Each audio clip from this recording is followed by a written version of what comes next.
اعوذ بالله من الشیطان الرجیم دا د درېم سپارې شلم درس دی او کولی شئ د سورې ال عمران 14 نه تر 13 آیت ورسره وګورئ.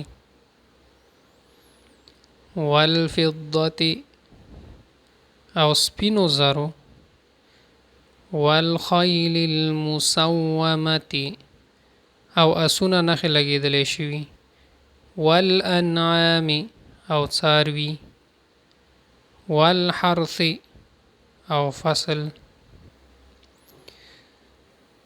حسن المآب ښه ځای د واپس ورتللو. حسن المآب ښه ځای د واپس ورتللو.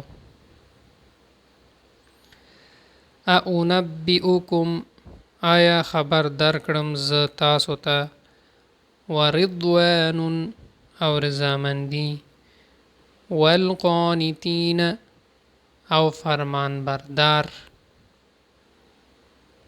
بالاسحار په وختونو د سحر کې، بالقسط په انصاف باندې.